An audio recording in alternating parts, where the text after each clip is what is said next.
Dr. Mason led a life of service to students, and he was affectionately referred to as the father of TRIO because of his works that began in the early 60s. So when I think of Walter Mason, I think of integrity, leadership. Courage, leadership, vision, intellect. He was such a force in what TRIO is today, getting it started. He apparently had a way of connecting with all kinds of people. But it was his leadership. Yes, he did guide us, and he motivated us. He was always able to draw people in, so you said, well, gee, this guy really has something on the ball. It was a matter of hands-on, I'm here to help you kind of attitude that Walter Mason exhibited, and it was no big deal for him. It was natural for him. He was always reaching out and moving and doing things, and so it was his interactions with people.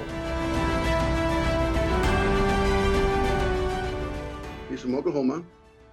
He was African American, and he had some Native American blood in him too. He was a pilot, he was a rancher. He worked for the United States Office of Education. He had a rich background, a deep portfolio.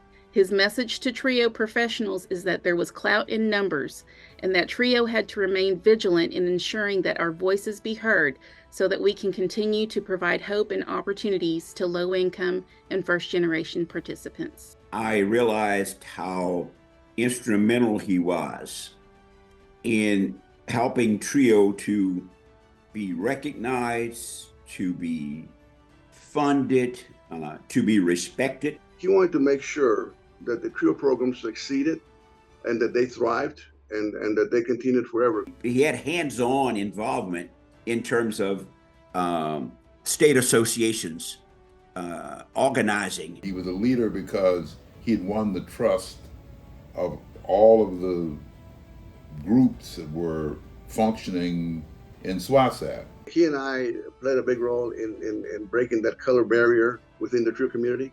It was a commitment, a long-term commitment, and let's just say, at that point in his life, a lifetime commitment. I just can't say enough about him. He's my hero, he's my mentor, and he'll always be.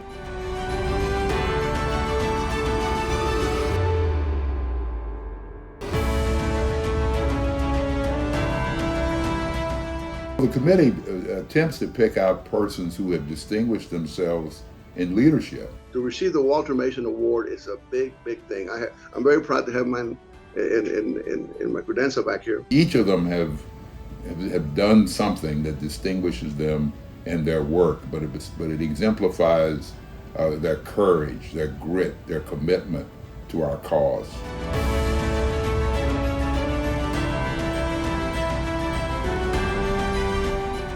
These degrees are rarely given out, and so the fact that the board agreed that we should give one in his name is very significant.